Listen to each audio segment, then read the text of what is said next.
Hello, fellow human light beings. This is Mahadeva, the Thunder Wizard. Welcome back to the Thunder Wizard YouTube channel. Today we're going to be talking about the post-solar eclipse effects, what I believe we can expect. I'm going to be sharing my experiences. Maybe you're having similar experiences.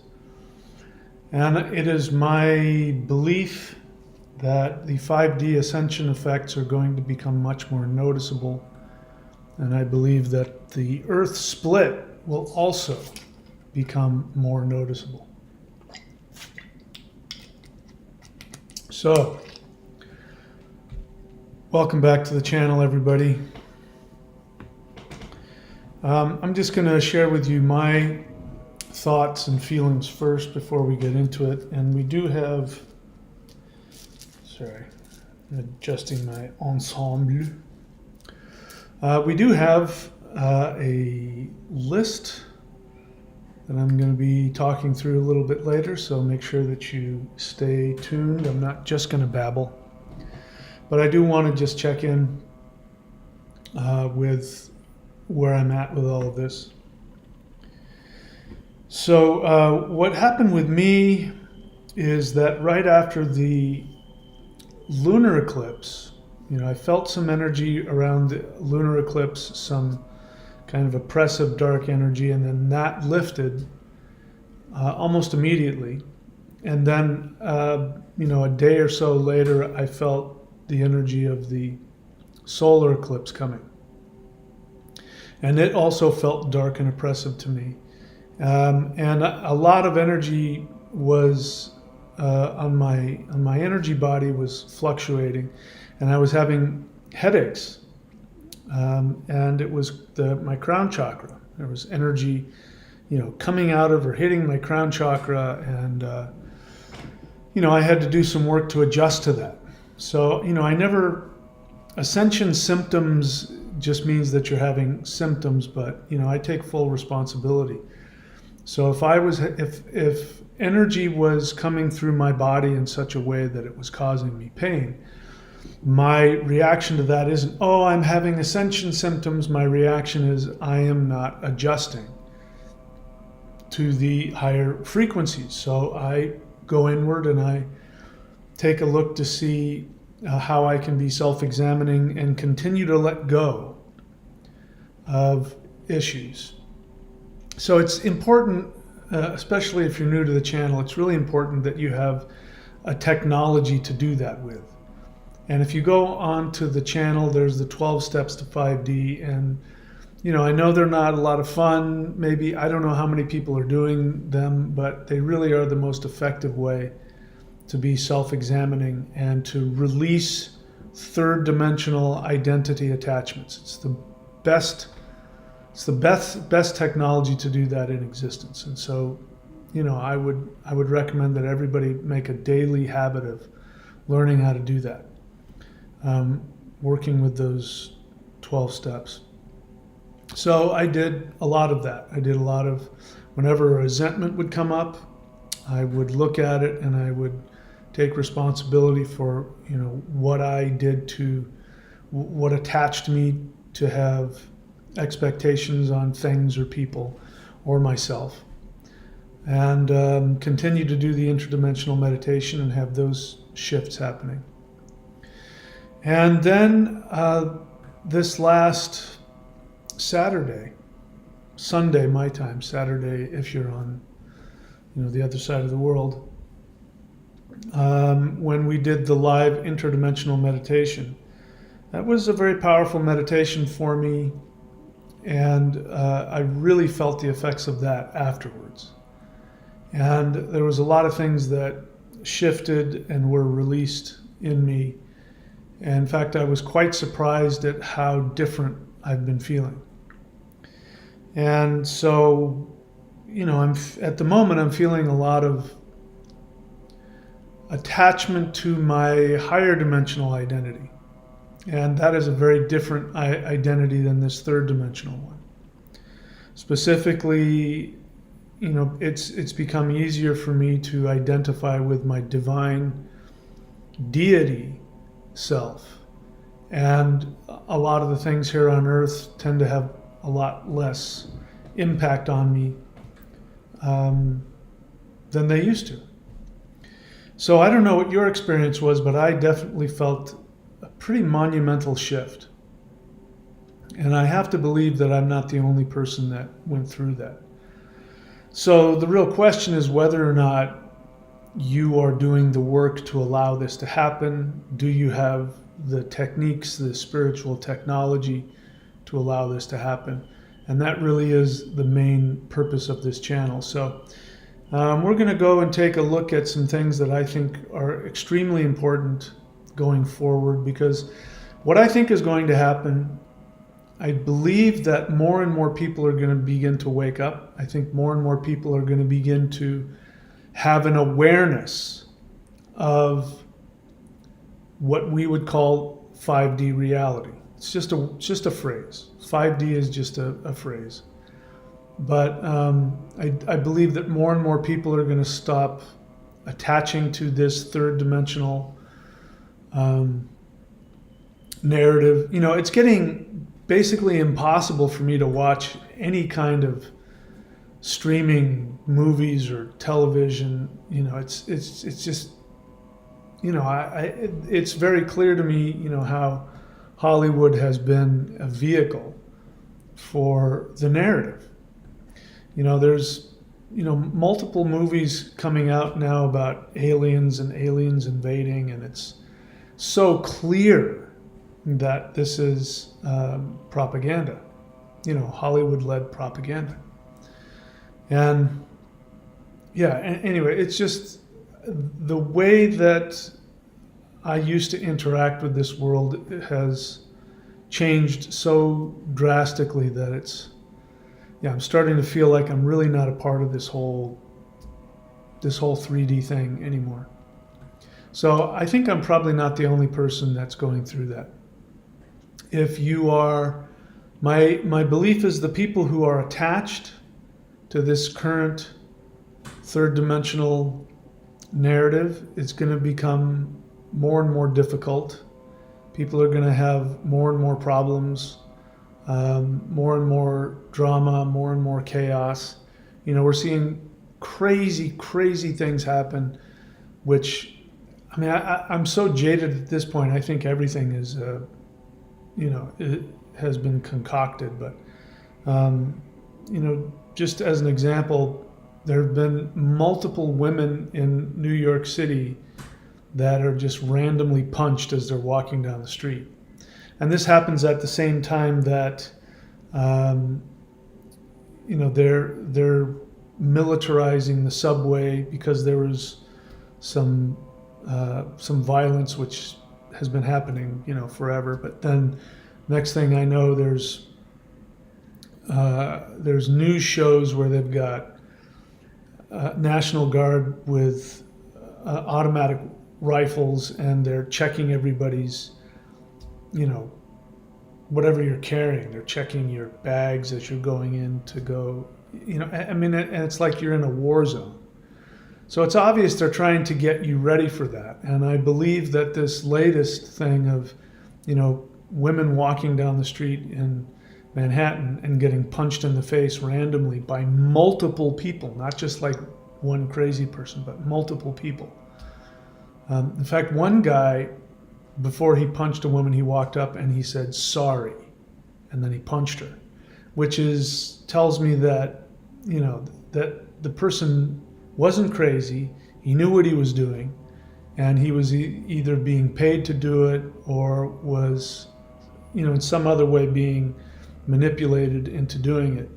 And that tells me something. You know, what's happening is, I'm just taking this one thing as an example, you know, to get you so afraid that of being out in public, that then they can militarize everything, you know, and the release of all of the, you know, the illegal, you know, the immigrants that are coming in that aren't, you know, going through the legal channels, and the evidence that many of them are,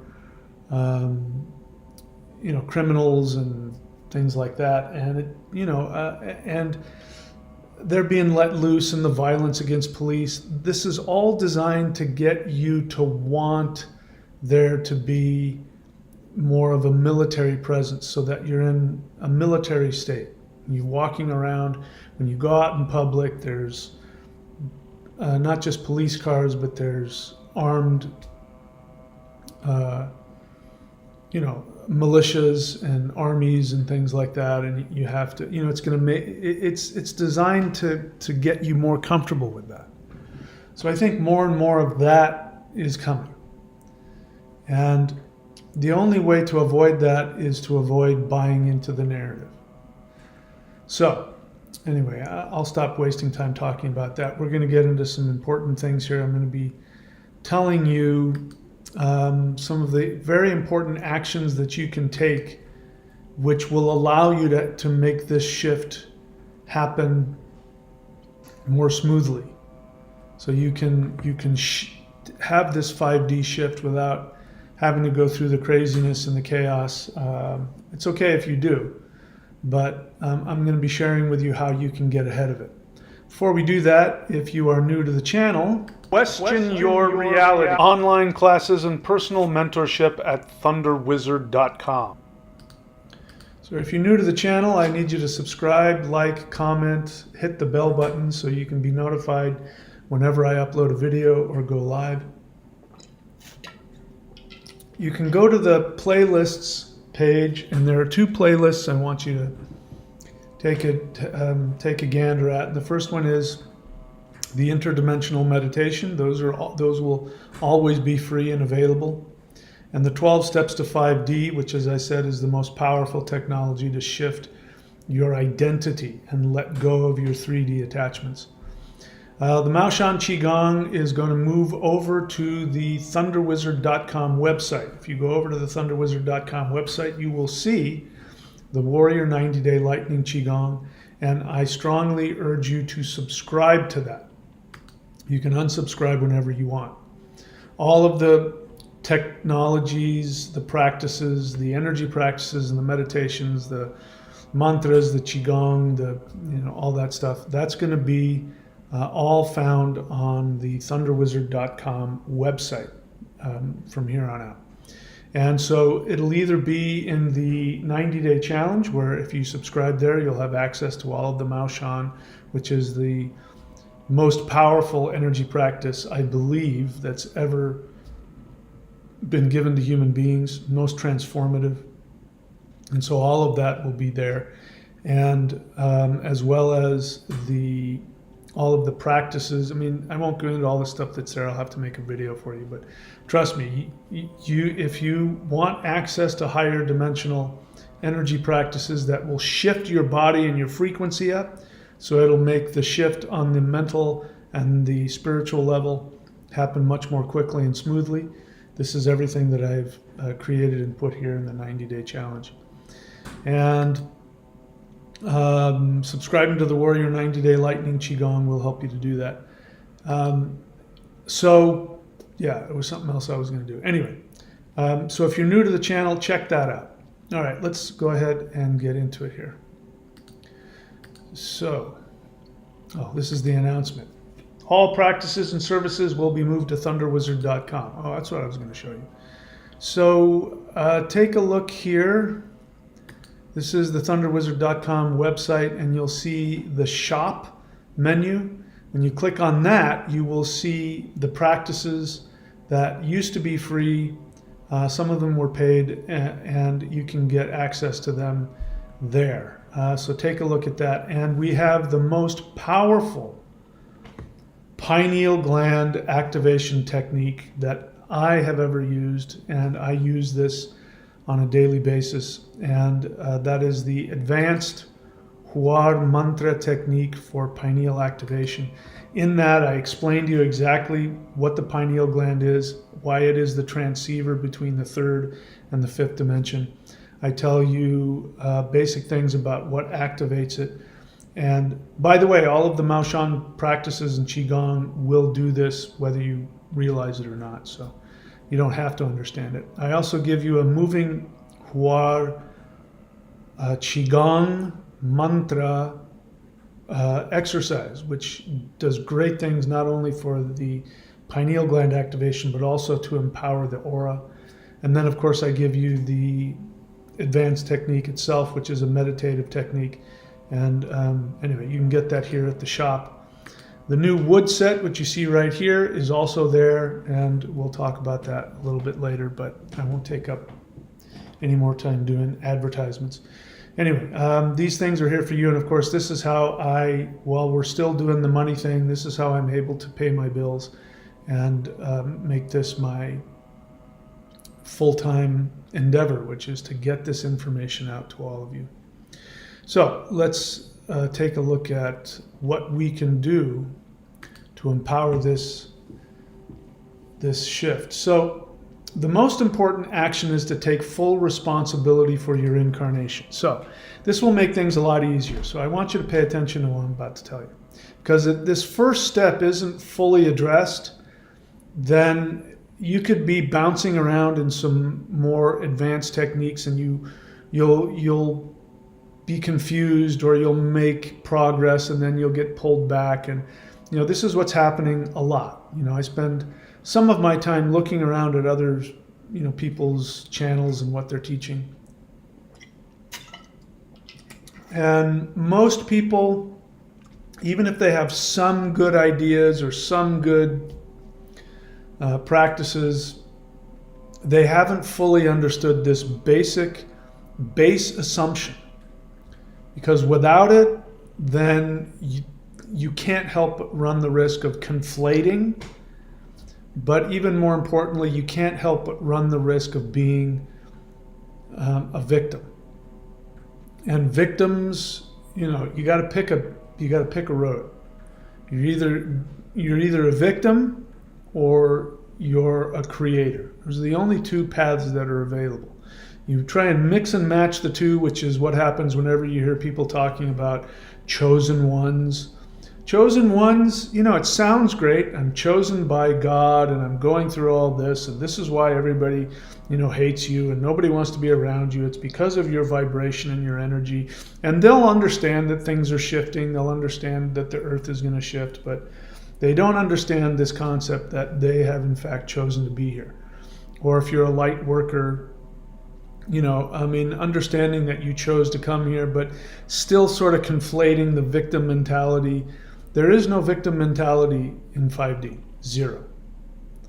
And when you do the interdimensional meditations that I guide you through on this channel, one of the first things that's going to happen is you're going to realize, not only did I choose to come here, I had a very specific task that I wanted to learn so that I could expand my ability to create. If you're looking on, let me just say this.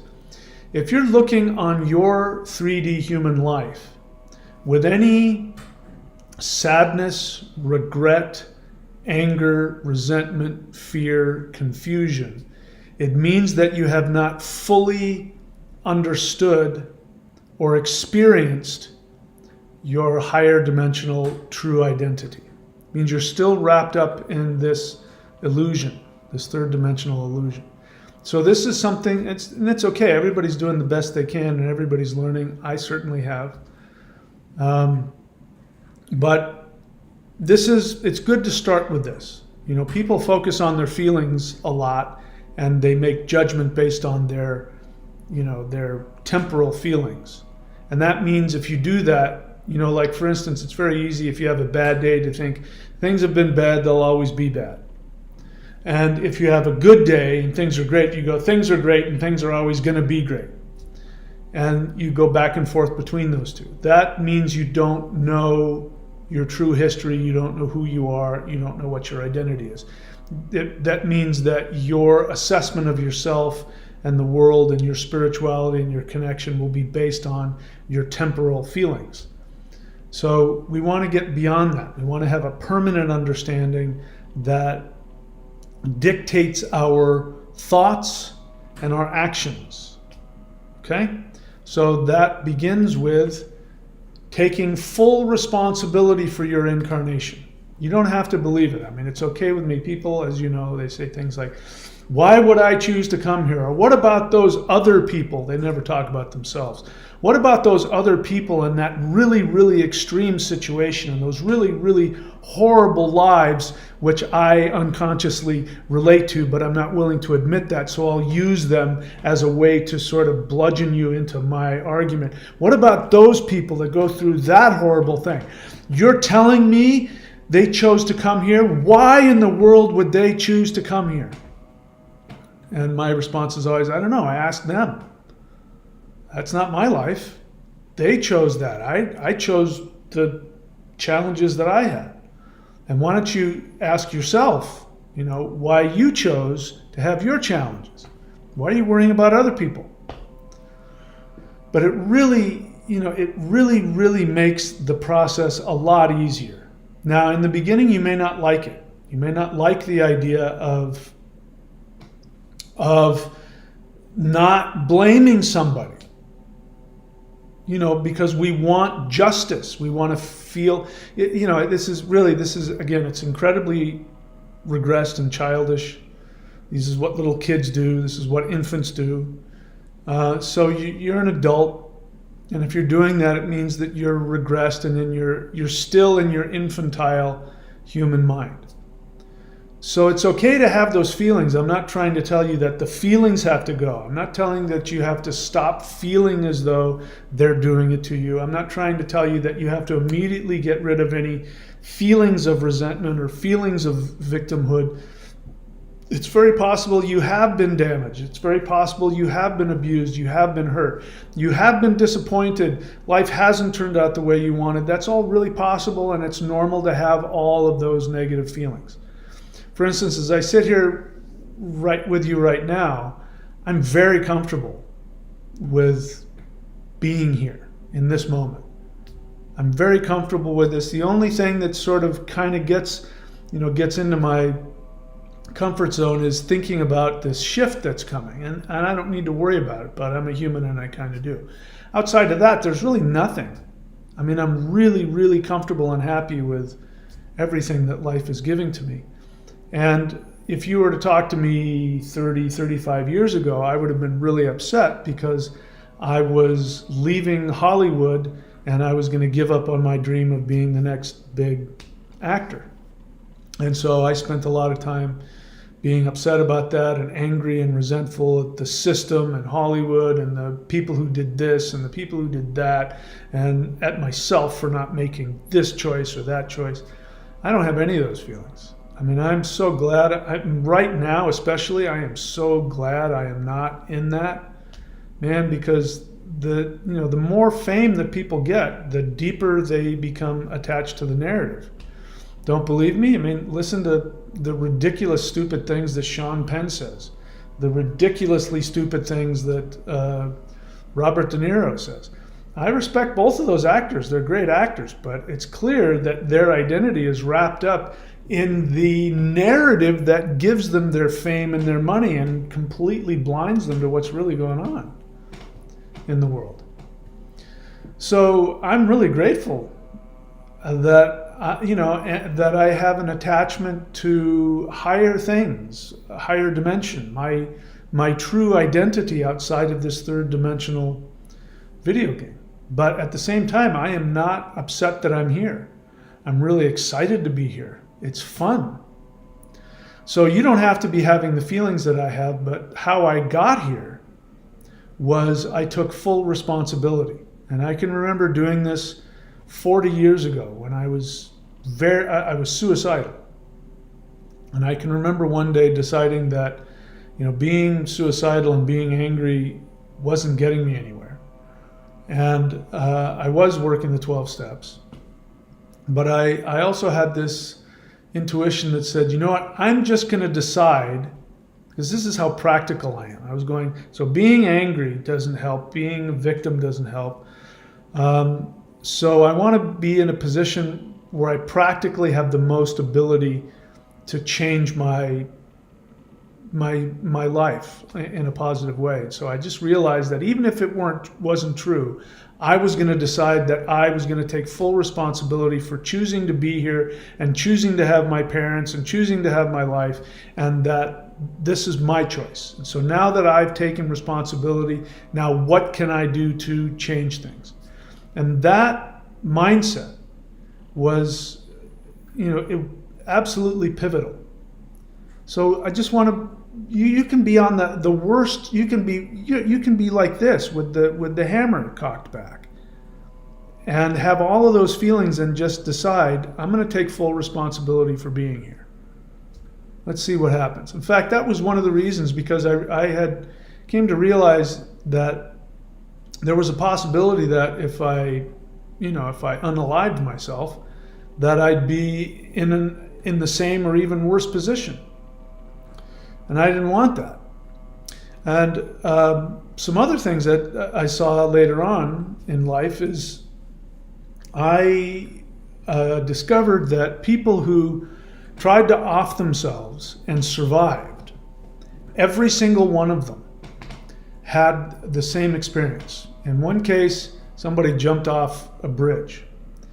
And as soon as their foot, they stepped out, and as soon as their back foot left the edge of the bridge and there was no way for them to take it back, they all of a sudden became instantaneously aware of how they got themselves into the situation and how simple it would be to get out. And they're like, oh crap, it's too late.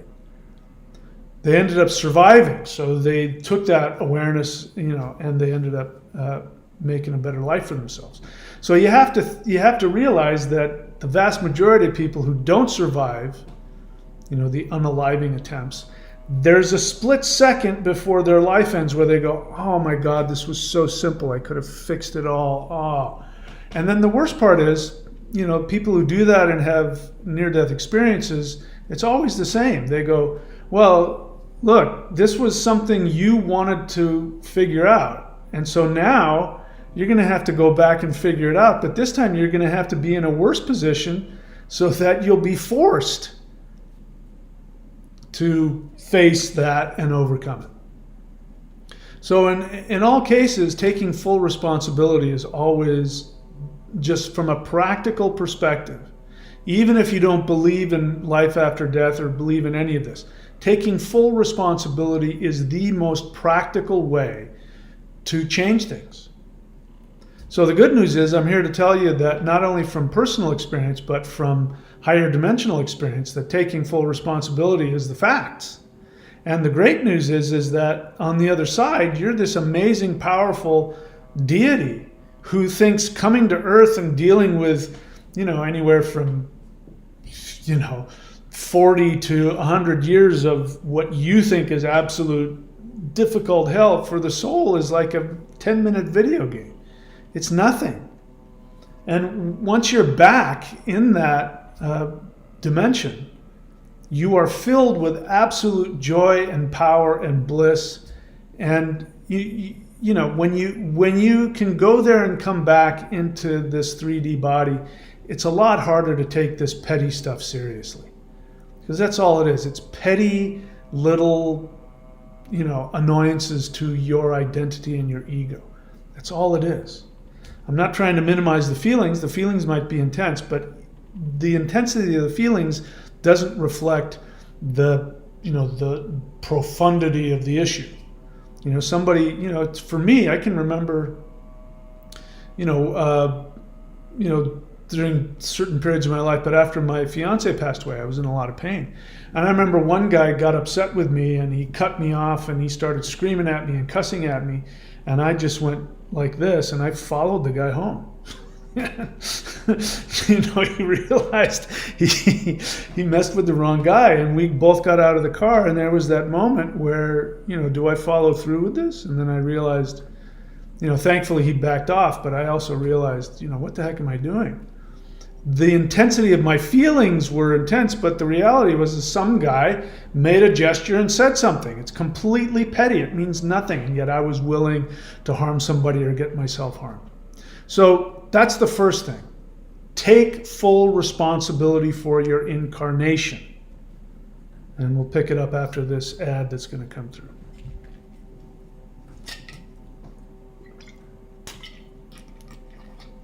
All right. So that's the first thing we're going to do. We're going to take full responsibility for our incarnation. Second thing, take full responsibility for your thinking. Now, I have come to some awarenesses about thoughts. As you know, people say things like, in the past, I've poo-pooed it when people say, your thoughts create reality. And I've always said, listen, that's not how it works. How it works is your actions and your commitments. You make commitments and you take actions, and your actions change your reality, which I still fundamentally agree with.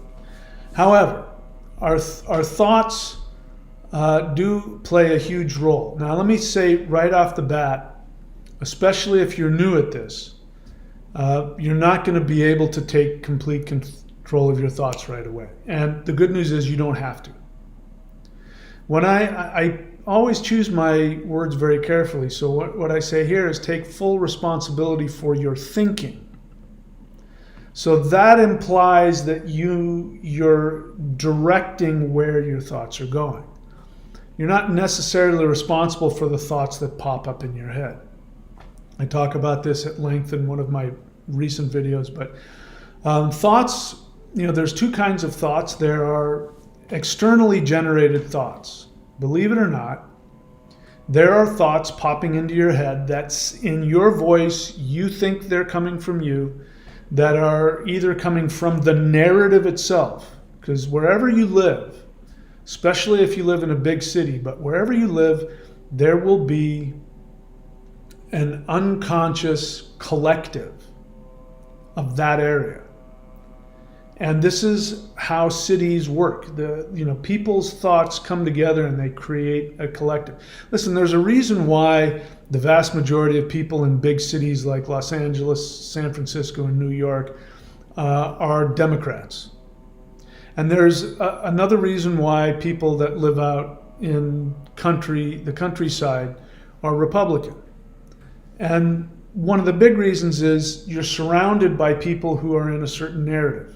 And that has a huge impact and influence on your thinking. So that's why it's, again, really important for you to take responsibility, because otherwise, people call them intrusive thoughts. It's a great way to put it. The narrative is going to keep putting thoughts into your brain all the time. And it's also very possible that you have thoughts that are coming to you from the spiritual realm, because you have ancestors, like your direct ancestors, your mom, your dad, whoever else, your grandparents, people that you know who have passed away, and depending on where they are, what frequency they were thinking of and where they went when they died, they're either going to want to pull you into their negative thinking if they still have that, or if they're of a higher dimension, they're going to want to pull you into a higher dimension of thinking. And the thoughts that win are the ones that you allow yourself to focus on. That's why I say, take responsibility for your thinking, not necessarily every thought that pops up. So there's a method that was taught to me by ETs a while ago, which I have not shared. This is an exclusive. This is a Thunder Wizard exclusive. I'm now sharing it with you. And I was told that if a thought pops up that disturbs you, like for me, a thought will pop up, a resentment will pop up. Or, what I should have said to so-and-so, or that person's looking at me, or it could be anything. It could just be I wake up and I feel bad. But when I become aware that there's a thought in my mind that is not helpful, that's going to create, discomfort for me, there's a very simple technique. You just look up, keep your head straight, you look up, and you say, I'm ready to have this line of thought removed.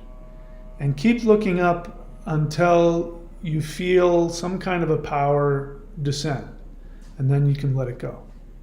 And this will help to reprogram it. And at the very least, it gets you in the habit of not having a thought come in which creates an emotion which then you latch onto, and then it takes you for a ride. This is a way of taking responsibility and recalibrating your thinking. So take full responsibility for your thinking.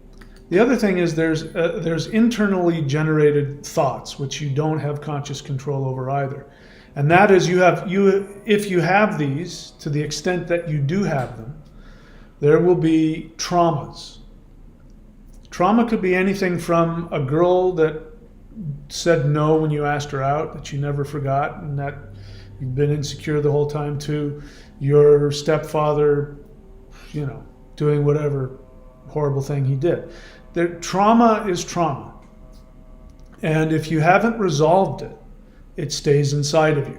Now, the assumption behind that is that all trauma can be released. If you get attacked by a shark, you're not going to have a whole lot of resentment because the shark is just a shark. It's not doing anything to you. But when somebody you love or who you want approval from does something to you, even though it had nothing to do with you, we get bent out of shape and we get resentful, which is normal. But that can be released just as easily as, that shark was just doing what sharks do. I'm working through it. So when traumas get triggered in your unconscious, the thoughts will pop up. Women only want you for your money, men only want you for your body, whatever it is. Those are thoughts based on traumas.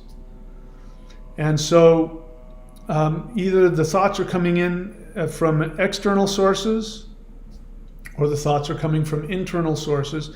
In either case, you have a responsibility to decide whether or not you are going to latch onto that thought and or the emotion, because emotions are responses from the thoughts. Thoughts show up and the reaction to those thoughts create emotions. But what most people are doing, which is what animals do, is they try to constantly make the emotions go away. Picking up that alcohol, taking that, flipping somebody off, they cut you off. You are just simply a slave to the emotional impulse.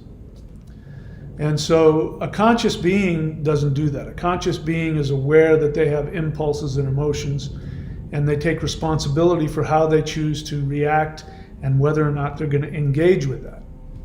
So just know that you can do that and start doing it. Just when you can, just be aware. Oh, I've been walking for the past 2 blocks with this really negative thought and this feeling, and I don't have to let that determine my actions. Do you hear the difference? I'm not telling you to get rid of the feelings. That's a waste of time. Thoughts and feelings are constantly arising. That's the nature of being human. Don't waste your time trying to get rid of them. You're just going to create more. So, take full responsibility for your emotional state. I'm not saying you have to change your emotional state. You listening to me?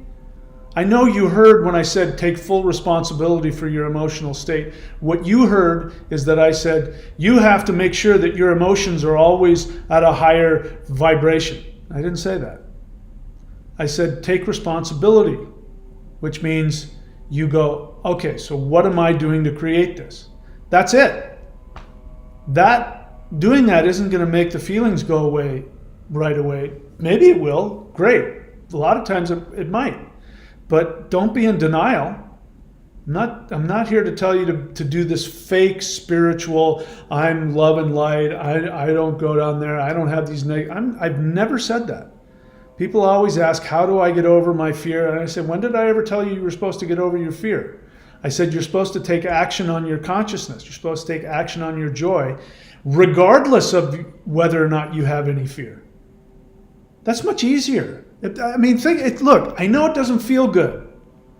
But remember, that's what an infant does. An infant cries whenever they have to poop, whenever they have to scratch, whenever they can't function without simply responding to whatever stimulus or emotion is going through them. So you're an adult. So as an adult, you have an emotion. It doesn't mean you have to act on it. But it doesn't mean you have to get rid of it. Because that's what infants do. They want the bad feeling to go away now. Mommy, pick me up. Mommy, feed me. Mommy, change my diaper. They can't do anything for themselves. They can't do anything to change their state, and they have no conscious filter. So you're an adult. You have the ability to change things. You have the ability to do different things. And so just because an uncomfortable feeling comes up doesn't mean that you have to try and get rid of it. So I want you to feel it, and I want you to hear the freedom in that. So an immature person, when they hear me say that you have to learn how to tolerate your uncomfortable feelings, they're not going to like that. They're going to say, I want the feelings gone. But that means that you will always be a slave to whatever feeling you have. And the idea that in the third dimension you're going to get rid of uncomfortable feelings is just, it's irrational. It's not practical. It's not reality. So I'm freeing you from the unsolvable problem of always trying to get rid of your bad feelings. You're free. You don't have to get rid of any bad feelings anymore. You can have whatever feelings come up, you can have them. Just let them be there. You don't have to invest in them. You don't have to focus on them. In fact, you shouldn't. And if you take responsibility, you'll start finding ways to change your behavior, which will change the stimulus that's hitting you. But it starts with taking full responsibility. So you take full responsibility for your emotional state, meaning I don't know how I got myself into this, but I know I did it. So now that I know that I did it, I can get myself out of it. I don't know how I'm going to do that, but at least now I can take a deep breath and relax knowing that I can get myself out of this. Because what do emotions do? Like I said, emotions tell you you're always going to feel this way. It's never going to change. So change the feeling. Again, this is why I don't like law of attraction, because law of attraction is all, that's why law of attraction YouTube channels have millions of views, whereas if I'm lucky, I might get 1,000 views out of a video, if I'm lucky.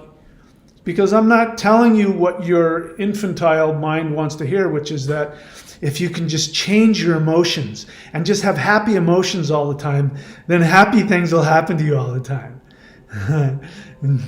I don't tell you that. And so people click off. They don't want to hear that. Especially the more immature they are, they don't want to hear that. They want to hear that positive feelings do positive things. So focus on positive feelings. And here you are trying to focus on positive feelings. You have all this unresolved karma. You have all this unresolved trauma inside of you, which isn't going away. And no matter, whether or not you're able to dredge up an emotion or smoke yourself into an emotion, all of a sudden it doesn't magically bring things to you. But you can be full of the worst possible emotions you can imagine and take the proper actions. Now, it's not fun. You're taking proper actions even though your emotions are telling you something else is going on. But the world is watching your actions. The universe is responding to your actions and then setting you up to get all the great things, the prosperity, the happiness, the relationship, the health. And you're not going to look back and go, yeah, I felt really good one day, and because I felt so good, and because I didn't have any fear, I went out and I did these great things, and I got this great stuff. You're going to look back on it, you're going to go, man, I've been feeling like crap, but my life is better.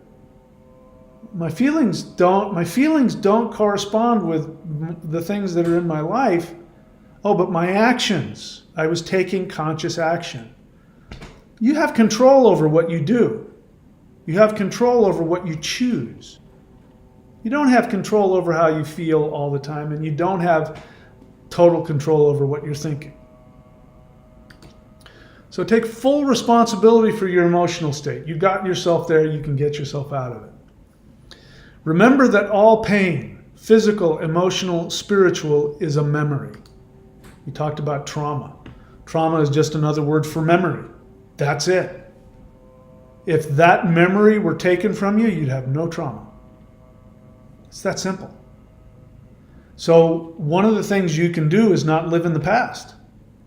Don't put your focus there. Every time that resentment comes back up and you think about what you should have said to that guy 10 years ago and, why you didn't get cast in the Matrix. I don't know if you know it, but I was like the reader for the Matrix. I sat there with the casting director and the two directors when, before they changed their gender, the Wachowski brothers. And I sat across from a lot of the people you saw in the movie, and I read the part of Neo, right? Well, I could dwell on that forever.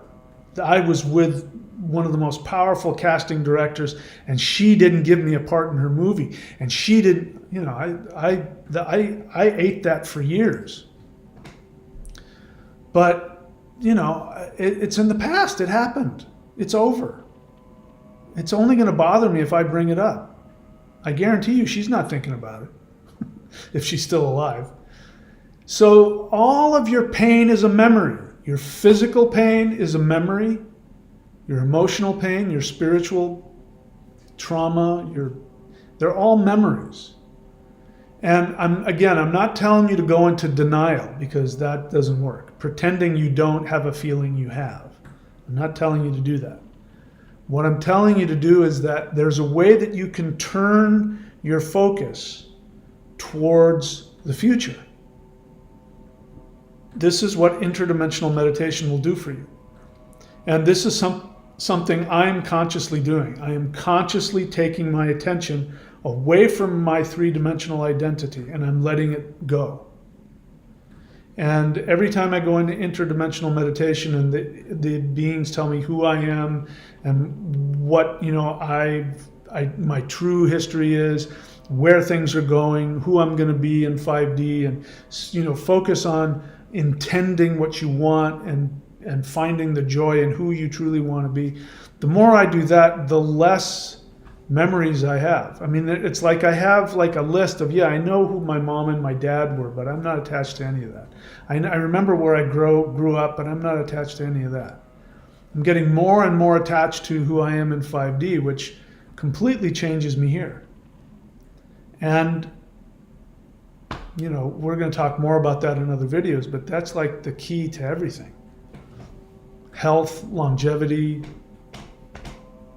success, happiness, prosperity. It's all based on you changing your identity. It's that simple. It's not easy, but it's very simple. Take full responsibility. Take full responsibility for your emotional state. Remember that all pain, physical, emotional, and spiritual, is a memory.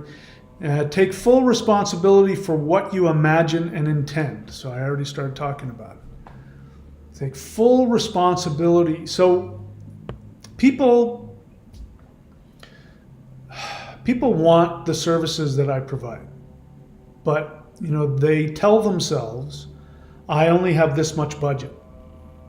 I only have this much money, which assumes that they can't get any more. That's what I hear. Those of you who say this, and you know who you are. I want to get that such and such, thing that you teach, but I don't have the money. What I hear when you say that is, I only have this much money and I'll only have this much money. And it's impossible for me to have more than this. Now, I know what that's like. I used to do that. I can remember when I was back in California and I was spending $900 a month to live in a backyard, converted shack that was, converted into, like a studio house in Carson, California, if you can believe that. If you know where I'm talking about, you know what I'm saying. And I, had to drive a half an hour to go surf. And you know how I am about surfing.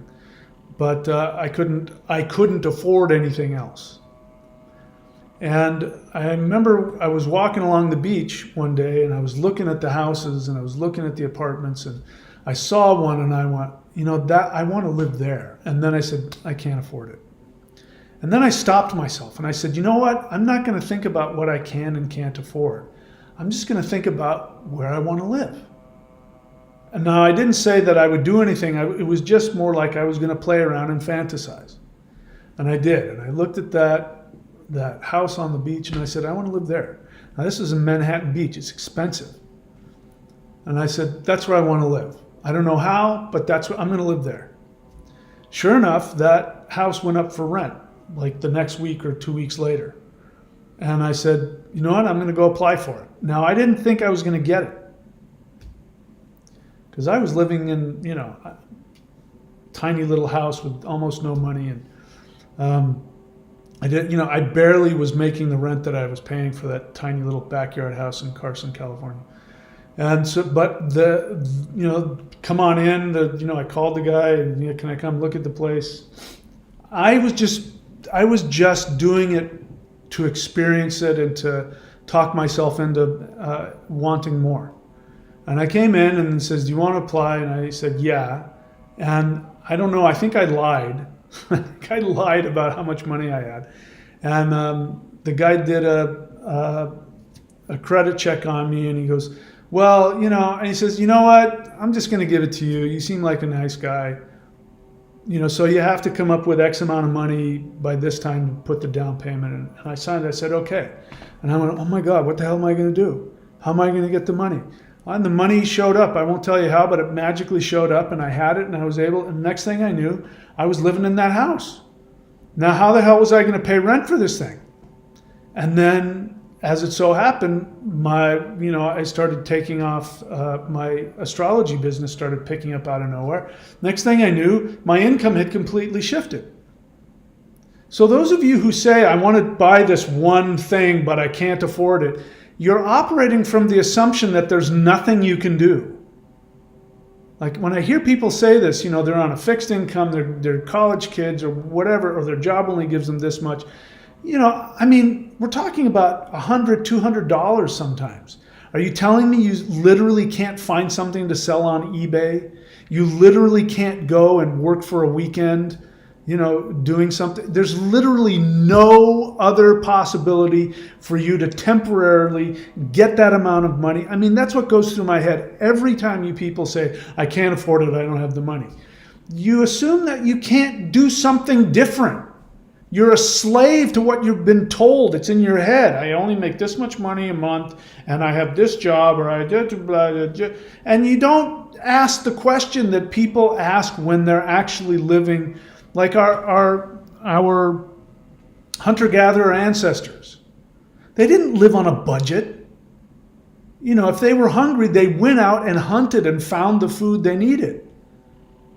If they needed materials to build a house, they went out and looked for it. They didn't go, oh yeah, I'm looking 10 yards out, I don't see any animals, I don't see any trees, I can't afford it. You got to change the way that you think. Take responsibility and make the choices you want to make for your life. This is basic stuff. Our ancestors knew this. The narrative has made pussies out of everybody. We're dependent. What did the World Economic Forum say? You will own nothing, and you will like it. You will rent, and everything will be brought to you by drone. They actually said that, and you're thinking it. Anybody who says I can't afford it, the World Economic Forum stands up and claps because you bought it. They're going to tell you how much you can, what you have, how much you can afford. You can only have this job. You don't have any options. You can't do anything. You're completely dependent on whatever ideas put into your head. Do you want to live like that? I'm here to tell you it's not a great way to live. So take full responsibility for what you imagine and what you intend.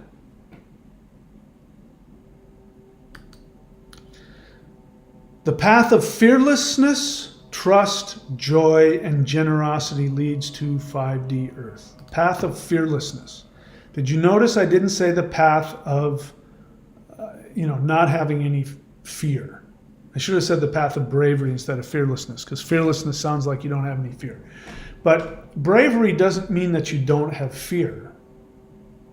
It means that you act in spite of your fear. My ancestor said, those who die in battle go to Valhalla.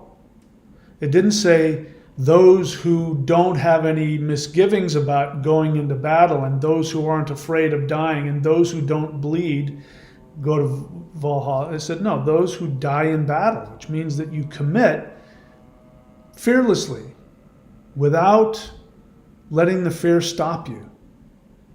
So the path of fearlessness, path of bravery, means that you don't let your fears stop you from taking the actions that you want. You trust. So we start with trust. This is the first thing. Path of fearlessness starts with trust. If you don't have trust, you have nothing.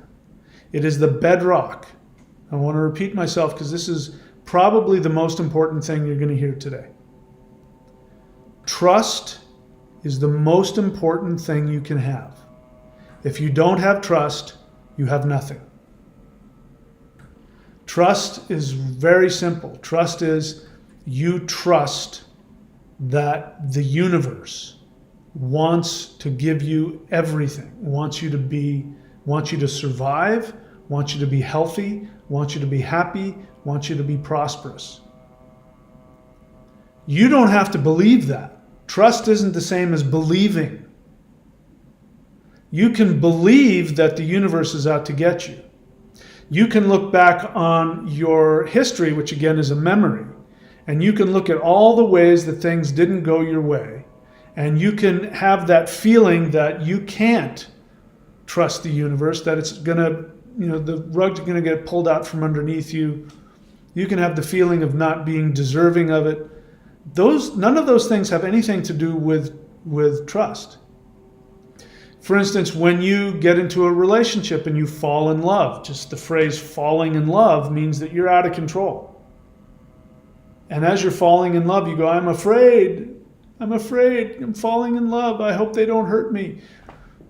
Because, you don't meet somebody and then get like a guarantee. You don't have like some little machine that you can, get their fingerprint and it'll come back and say, this person will never harm you. Okay, now I trust you. Why? Well, because now I have this thing that's telling me this person's never going to hurt me, never going to disappoint me, never going to leave me. Trust is a decision even when you don't know what the outcome is and there's a real possibility you won't get what you want. That's trust. Again, that's fearlessness. So if you're not willing to do that, those of you who believe in false beings of light, those of you who believe in evil archons, those of you who believe in the devil, those of you who believe that don't have any trust. And so you believe that you're spiritual because you've come up with this idea that makes you feel safe because you think you're in control when you think you know what's going on.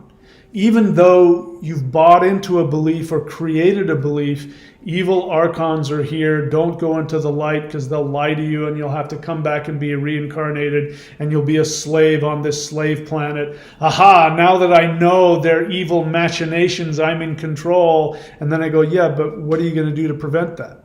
According to you, they're more powerful than you. They live in a higher dimension, which means you'll never be able to outsmart them, which means they'll always be able to figure out a way to manipulate you and bring you back here. So you feel what? You're in control of knowing that you're screwed? But the path of love is a path of surrender. It's a path of vulnerability. The path of knowing that everybody's out to get you is a path of self-protection. Again, from a psychological perspective, it sounds good. Self-protection sounds good. But from a psychological perspective, they'll say, oh, that's a defense mechanism. Meaning it disconnects you from reality. It distorts the way that you think and it prevents you from having relationships. The belief in archons is a defense mechanism. It means you're afraid, and you're afraid to take action and to risk because you're afraid that you won't get what you want. So it's just easier for you to take your ball and go home. And this is what children do. Again, immature people. You want to be mature? You trust. The path of trust is the one that when you focus on trust, you're focusing on having your needs met, having your emotions met, having your desires met, your ambitions met, and fulfilled.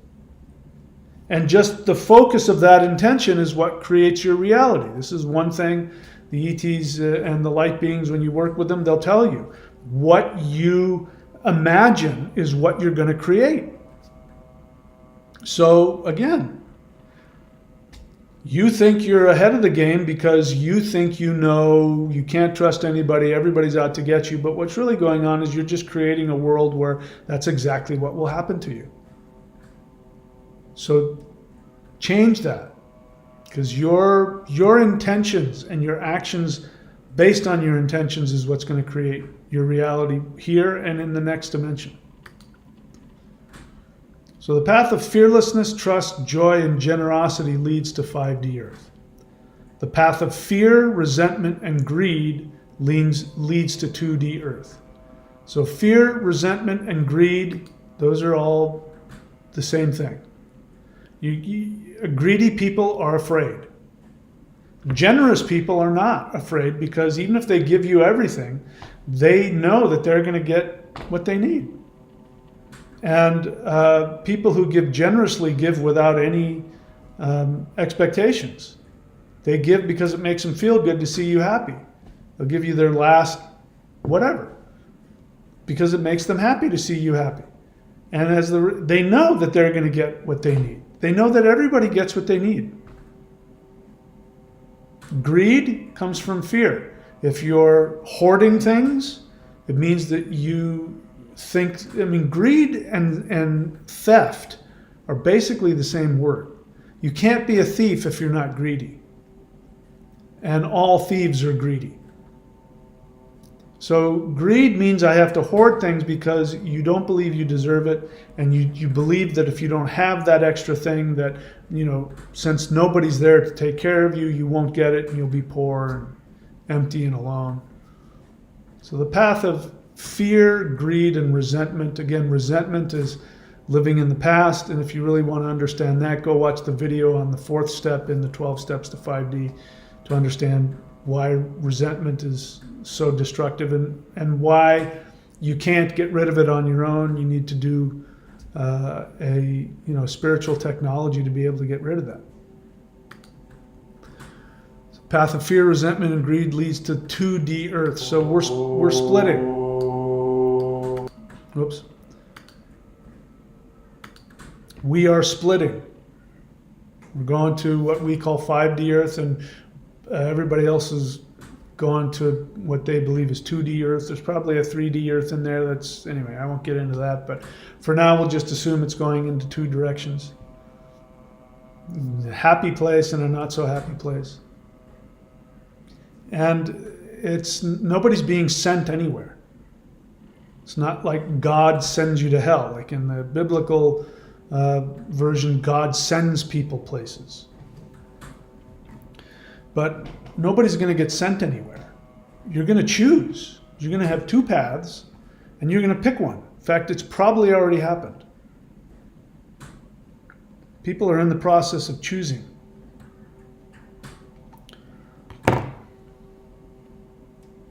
Sorry, I'm seeing the spinning beach ball of death on my display there. Hopefully you guys can still hear me. So, path of fear, resentment, and greed leads to 2D Earth. Interdimensional meditation, energy work, and self-examination are crucial. So self-examination should be the first. So anybody can do this, whether they know light beings exist or doing the interdimensional meditation or believe in the ascension or 5D Earth, whether they know or believe in that, everybody can be doing self-examination. Self-examination is a fearless warrior path because you're willing to take a look at yourself and you're willing to do things that are uncomfortable and are different, frightening. You're willing to take a risk. And by the way, this whole 3D life, everybody who's incarnated here, the main tool that they've learned to build is taking risk. If you come to Earth and you don't take risk, you're guaranteed to be miserable. Guaranteed. So taking risk, this is, it's like going, here's the thing. I'm 60 years old. I'm interested in what I can do to stay healthy for as long as I possibly can. I want to be able to go out, do what I did this morning and go out and surf in what I consider to be big waves and be able to physically handle it. And I'm grateful every time I can do that. I'm just so, it's just such a privilege knowing that, there are people my age that can't. And, this could change any day. So I'm grateful for it. And, so I'm interested in how to keep my body as young, even reverse my age. I believe I've done that. I'm in much better shape than I was when I was in my 40s, for sure. But the thing that is, in case anybody's interested, all the research shows that the single most and by far the most powerful anti-aging drug is exercise, weight training, and high-intensity interval training. And those are the things that I do. I go to the gym and I surf. I cover all those bases with that. And that takes effort, and it takes risk, and you have to push yourself. When you're in the gym pushing weights, you have to go beyond what's comfortable and when it burns. But because we're so ingrained with understanding that, as soon as it starts to burn, we don't stop and go, oh, it's burning me. We go, yeah, it's burning, keep going. But we don't do that in life. When life is difficult, people go, I don't know if I can afford it. I'm not going to take out of the principal. I have my savings account and, I'm on a budget, and it's just the opposite. And people do the exact opposite. They don't take risk. They don't go beyond. They don't push themselves until they have nothing left in the tank. Because what happens when you do that? We're just talking the gym. You go to the gym and you push yourself until there's nothing left in the tank. Literally, you don't have any energy left. Well, if your understanding of reality were true, it would mean that people who went to the gym and exercised would be dead the next day because they didn't have any energy in reserve, so that means they would die. Well, what happens? The opposite happens. They push themselves until they don't have any energy left, and then what happens? They go to sleep, their body takes the protein and takes the this and then releases this chemical and releases the testosterone and whatever else, and then 3 days later their body is built back up and they have more energy than they did before. That is how life works. Taking risks means you're pushing yourself past your gas tank level, which is a signal to the universe, which is like your body that goes, oh, holy crap, that guy just worked out really hard. Let's send him all of the enzymes and the protein and the testosterone. Let's send him all the stuff he needs so that he can be stronger next time. Life wants to make you stronger, wants to make you better. You can't do that if you don't take risk. This is fundamental. Your soul knew this when it came here. Perhaps you forgot it because you listened to the narrative. Well, I don't know. Let's look in and see what's in the savings account. And I don't know. You should have, if you want to be an artist, you can do that. But, you should have a backup plan. I know you don't want to be an accountant, but, your uncle was, and you should just have a backup. It's a ridiculous way to live. Our ancestors never lived like that. Those who have a backup plan will go to Las Vegas. No, those who die in battle go to Valhalla. Those who have a backup plan end up with diabetes and back pain. Those who die in battle go to Valhalla, and those who have a backup plan get diabetes and back pain. Those are your two choices. Take your pick. So interdimensional meditation, energy work, and self-examination are crucial. Self-examination is the first step, but interdimensional meditation, this is by far, if there is a hack, it's interdimensional meditation. It's a hack. meaning that you will go, it's a cheat. It is a total cheat. I cheat. We did this interdimensional meditation whenever it was this last Saturday, and man, everything was so different. And then I did my own interdimensional meditations, and I went and I talked to these beings who told me this and did that and gave me energy upgrades and all that, and it was tough. I had to expand into it for a couple of days, but once I did that, once I did that, I don't know how to explain it to you. It's a hack. And you just do the free guided interdimensional meditations if you haven't already begun. It's going to destroy your 3D identity, but that's okay. You have customer service, which are beings who are outside of our dimension. Meaning they have the ability to go in. When you call customer service and your account is frozen, and your customer service says, "Oh, I can get rid of that. Yeah, just give me your account number, and okay, I've unfrozen your account." They can do magical things by clicking on a keyboard, and all of a sudden you get whatever you need. Higher dimensional beings are here to do that for you. They're waiting for your call. You've got to do the work. But when you tap into it, they're gonna give you abilities and awarenesses and things that weren't available to you before. So give it a try. You got nothing to lose, and I guide you how to do it for free in the playlists, interdimensional meditation.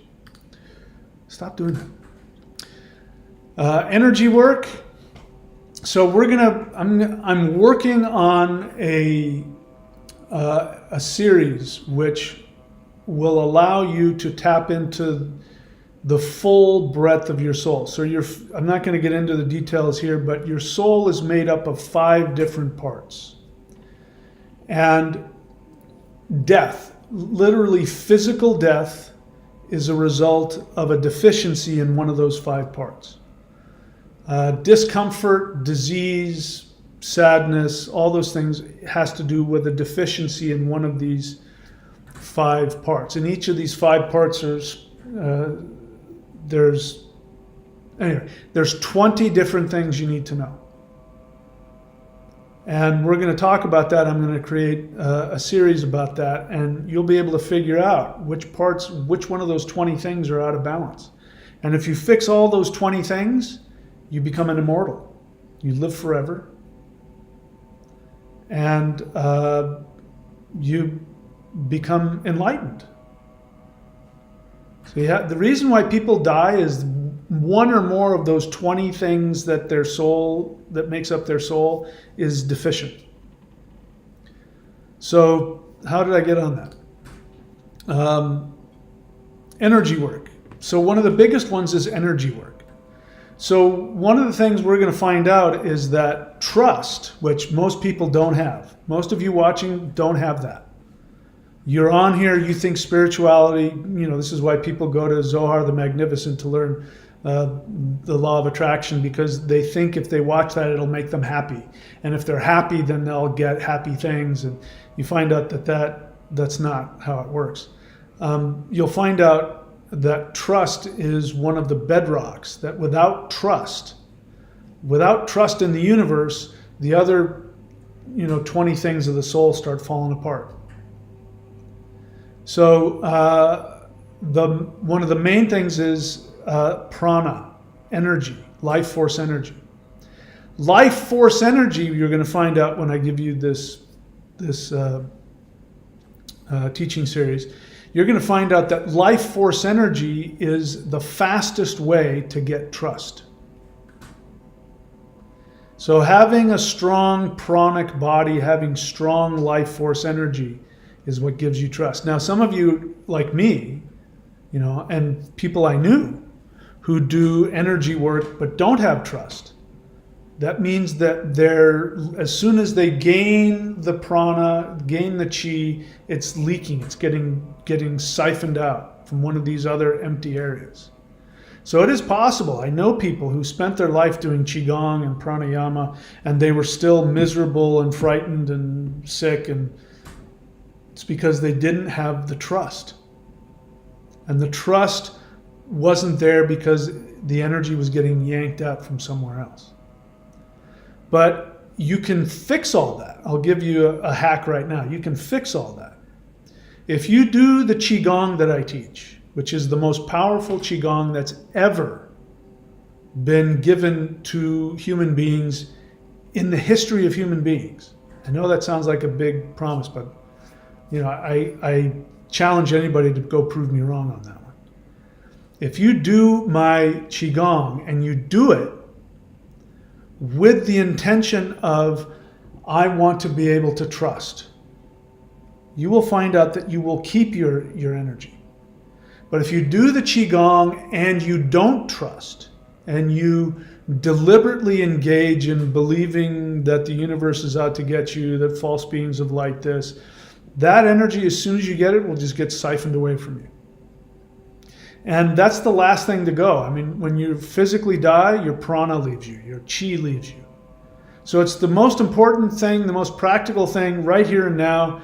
And if you do that, the chi, the pranic body, if that is strong and you seal it in with trust, then you will have the ability to figure out all of the other parts of your, those 20 aspects of your soul. You'll be able to find the things that are deficient, and you'll be able to balance those and fix them. So if you want to know why, for instance, Babaji, a guy, we don't know how old the guy is. He still lives up in the Himalayas, if you choose to believe it. There's at least 2 or 3 people now that are teaching. One of them is younger than me even, who's teaching, who claim to have worked physically directly with Babaji. He still looks like he's 35. He's got to be hundreds or thousands of years old, assuming you believe that. Well, if you were to ask him, I'm going to speak for him. Maybe he wouldn't say this, but I'm going to go ahead and speak for him. If you were to ask him, why are you immortal? He would say that all of these 20 aspects of my soul are intact. It's that simple. If you figure that out. So prana is the most important, the most basic, and it is the most accessible. So anybody listening to me, that should be your first goal, is to keep your pranic body, your life force energy body, fed and intact. And then once you have that, then you can worry about the other ones. And I'll guide you through all that. And this channel is the place where you're going to find the most powerful stuff there is. And so anyway, I recommend it. That's what the 90-day challenge, one of the things the 90-day challenge does. So interdimensional meditation, energy work, and self-examination are crucial. Shift identity to 5D divine self, discard old 3D identity. I'm also going to say, if you don't have a strong pranic body, you won't be able to do that. If you don't have enough chi, you're not going to be able to discard your 3D identity.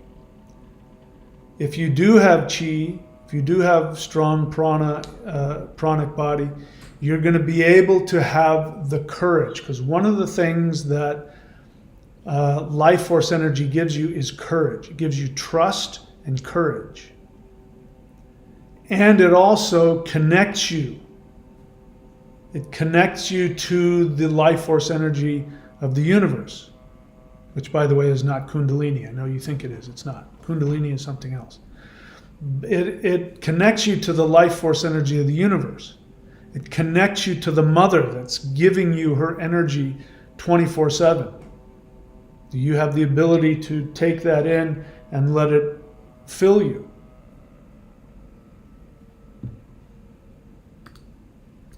So this will give you an ability to shift your identity to the 5D divine self. So right now, the 2 basic things, you're like, what are these 20 things? Well, you don't have to know all that yet. Although it's very interesting, we're going to go through it and I'll let you know about it. Starting with having enough life force energy, which will give you strength to take risk and to trust, you can then begin to shift your attachment to who your 5D personality is. Interdimensional meditation will connect you to your 5D personality if you're willing to die to your 3-dimensional self. It's going to be challenging. But again, that's why you came here. I'm just telling you right now, if you're not willing to be challenged, I can't help you. If you're not willing to go through discomfort, I can't help you. If you're not willing to have feelings you don't like, I can't help you. So the good news is you're already having feelings you don't like. Oh, good, because if you weren't, you wouldn't be here. You wouldn't be on my channel. So that's good. I'm in a good place. I already have feelings I don't like, and okay, so now all I have to do is just learn how to take action regardless of that. Okay. Now, are you willing to push yourself past your comfort level?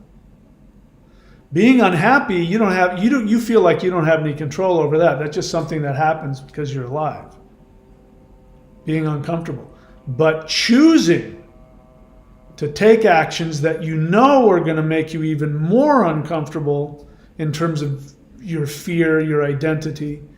But again, it's like going to the gym. You want to be stronger, you want to have more energy, you want to be healthier. Go to the gym and make your physical body uncomfortable. It's just an amazing thing. You push yourself past it, learn how to enjoy it. Then you'll be stronger, healthier, and have more energy. So you got to be willing to take some actions that are going to make you uncomfortable. If you're not prepared to go places that are going to directly attack your sense of identity, if you're not willing to die to who you think you are, I can't help you. You want to know what the shift to 5D is? It's going to include that. Getting there is going to be amazing.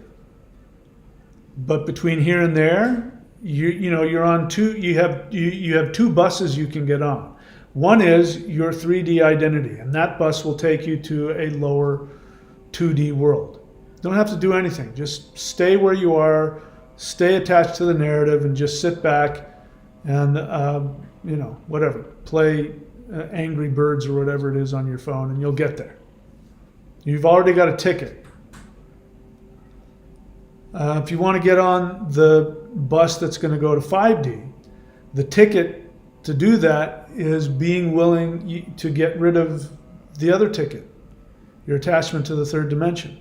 You can only have one ticket in your hand at any given time. You can't have two. You got to pick one.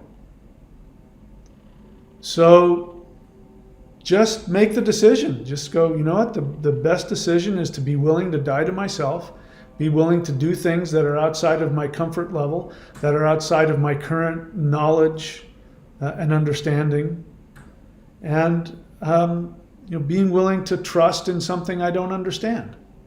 If you're willing to do that, you're going to make it. And the good news is you don't have to do it perfectly. You can make all kinds of mistakes. You can have all kinds of, chinks in your armor. That has nothing to do with it. You're just making the decision and you're making progress. You're always going in one of two directions. You're either expanding into your higher self or you're contracting into your lower self. Sometimes you go back and forth. That's okay. But when we look at the graph, as long as it's going up, you're good.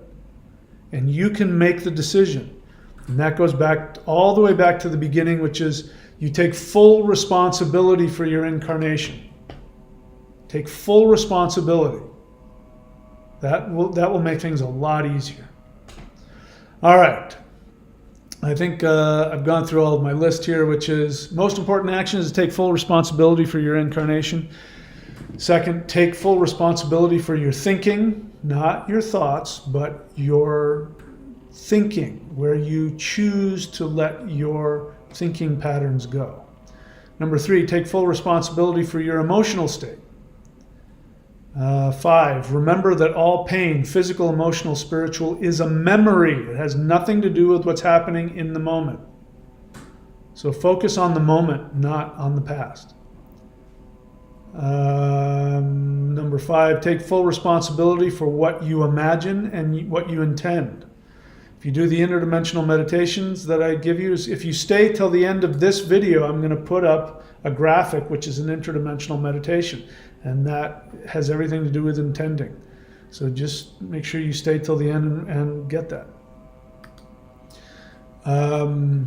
Number 6, I think, path of fearlessness, trust, joy, and generosity leads to 5D Earth. 7, the path of fear, resentment, and greed leads to 2D Earth. 8, interdimensional meditation, energy work, and self-examination are crucial right now during this splitting of the Earths. And last, shift identity to 5D divine self and discard your old 3D identity. Easy to say, simple to do, not so comfortable to do.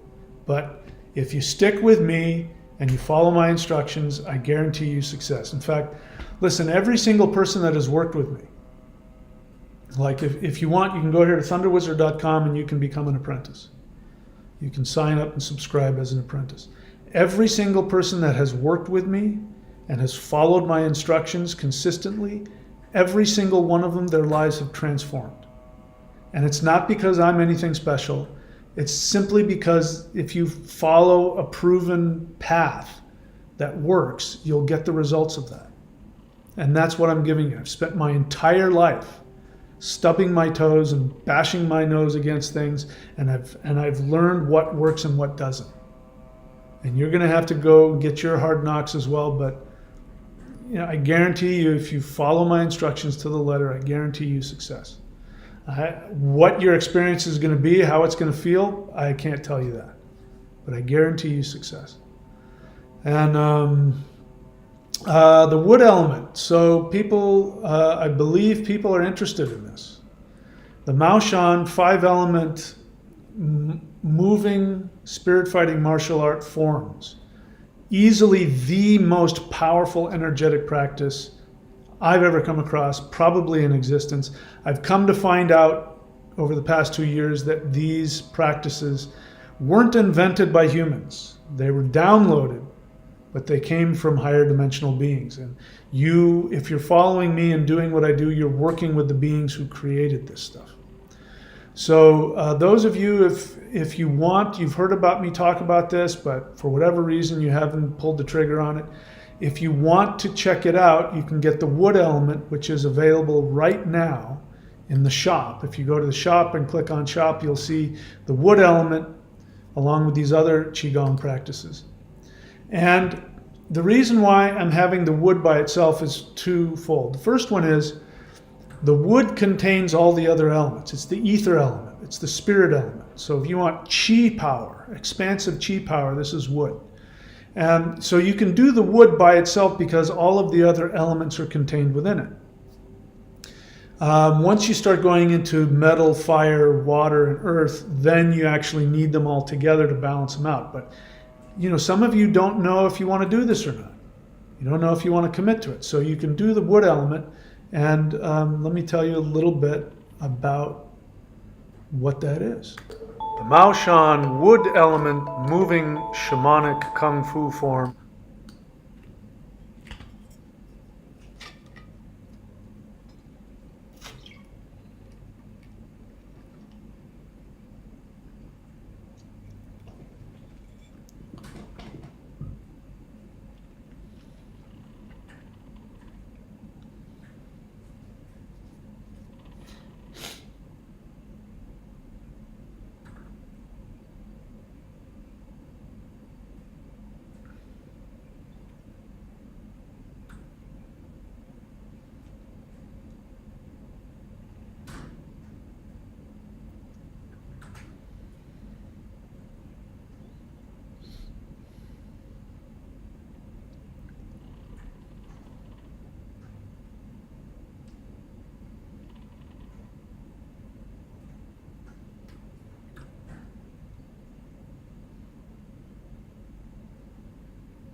metal, fire, water. I can't believe I did that. I turned the sound off for the wood set video and I kept my thing on. Good thing I didn't embarrass myself. Anyway, I'm not going to try and force you to look at that again. You can watch it. It's on the channel. If you're interested, you can watch the wood set. Anyway, that was an embarrassing mistake. In any case, we'll leave it there. And all of that stuff is available on the shop if you go to thunderwizard.com. And again, 90-day challenge is right here. I'm happy to take any questions. I don't see any here. Tim Z has an honest feeling. He says, last live interdimensional meditation was great. I didn't fall asleep as usual. On another note, I feel I am checked out of the noise, but I periodically dip my toes in the 3D muck and I always regret it. And then he says, I need to stop doing that. Yeah, well, it's important to understand what we're going through and not to minimize the significance of what's happening. It's incredibly important. The interdimensional meditation, my experience of it is I have gotten the same benefits that you hear from people who have had near-death experiences. But what is happening right now on planet Earth, which has never happened in the history of planet Earth, because this 3D Earth is going away. It's going away. And that's why you got to pick one. You're either going up to 5D or down to 2D. Those are the only choices because you can't stay here. What happens with the interdimensional meditation is that you go beyond even where people go who have had near-death experiences. I just got a hit as I said that, which means I'm getting the thumbs up from them. So what normally happens in a near-death experience is that they die, right? A being or the light or something comes up. They have a life review. And then there will be some barrier, a door or a gate or a portal or something. And they'll know that on the other side of that is, where all the happening fun stuff is going on. And so people will want to go there, and then a being will stop them and say, you can't go there. And they'll go, why? I want to go there. And the being will say something like, it's not your time. If you go there, you won't be able to come back. Or they'll be given a choice. You can either go back and fulfill this issue or whatever, or if you go through that door, you can do that too, but you can't go back. This life is over. So you got to pick one. So obviously the ones that chose to come back are the ones that had near-death experiences. So what is on the other side of that portal? What's on the other side of that portal that you can't go beyond if you come back from a near-death experience is to have your third dimensional understanding completely wiped clean from you. I didn't say memory. I said your understanding. The third dimensional understanding gets completely wiped clean and you remember who you are. Because this is just Earth. Earth is just a temporary three-dimensional virtual reality game. That's all it is. And you pick an avatar, which is, your physical body, your sex, your history, your personality, your strengths, your weaknesses. Just like when you play a video game, you pick an avatar and you put it on. But while you're playing it, that's not you. You've just chosen an avatar with those limitations and those strengths. While you're here in this third dimensional reality, you become identified with this avatar that you've created. So that portal is when you go and you take that avatar off and you remember who you were before. And that is something that has not been available to 3D humans ever before. And I've been there. I go back, every time I do interdimensional meditation, I go on the other side of that, every single time. And that's because in order for me to do my job right now and in this next world, I have to know who I really am. But but it is so unbelievably huge who you are. And it will, when they tell you who you are, and it might not happen the first time you do it, it might take a while before you'll be able to even tolerate hearing it. But once they show you who you are, it's going to be so unbelievably grandiose that your third dimensional mind at first won't accept it. It'll reject it. And so you have to keep doing the interdimensional meditation so that you can expand your mind and literally your energy body enough to be able to accept it. So I've been doing this for 2.5 years or more, and I'm getting to the place where I'm beginning to accept it. I'm not quite ready to publicly tell people who they've told me I am, but I almost am. And I'm comfortable with it. I'm a lot more comfortable than I was. In fact, it was so intolerable to me that I believed I was losing my mind. But losing my mind meant that my third dimensional brain couldn't accept it while my unconscious mind did, and it created a schism in me that gave me cognitive dissonance, and I felt like I was going crazy. And in fact, I was. Because crazy is not knowing objective reality. So the true objective reality is that this is the delusion. This is the dream. Where we are now. Out there is the real truth. And the real truth is so unbelievable that, it's just human beings haven't been able to, you can't go there, receive that, and then come back and live a normal life. So the question is, why are they letting us do this now? Why are they taking us on the other side of that portal of no return? The reason why they're doing that is because this 3 dimension is going away. And you need to discard that. Because before, if you did it, you wouldn't have been able to function. You wouldn't have been able to have a normal life. You wouldn't have been able to live out your karmas and your lessons that you're supposed to do when you're here. But we're beyond that now. I mean, we're beyond. They came to me 6-7 months ago, at least. And when they told me this, it was quite shocking and frightening. I now know what it means. But they said, your service to this planet has come to an end. Now, I thought they meant I was going to die. That's not what they meant. What they meant was that my karmic role has been erased.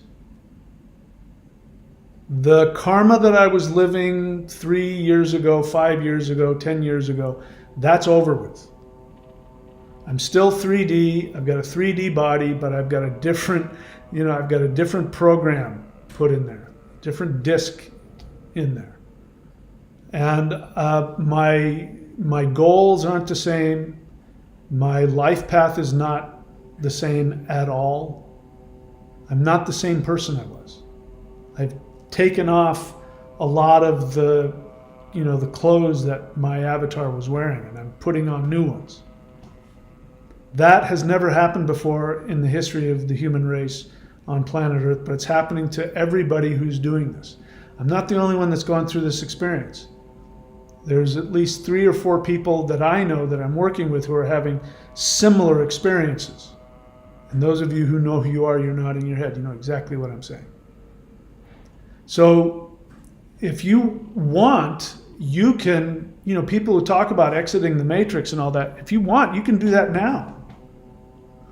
You don't have the luxury of dying and leaving this body and going, like souls do when they die. It's much easier to accept because they're now this formless thing that can, change themselves to adapt to the truth of who they were and what they are and all of that. You won't have that luxury. You'll still have to come back into this physical body and, let that awareness, expand within you.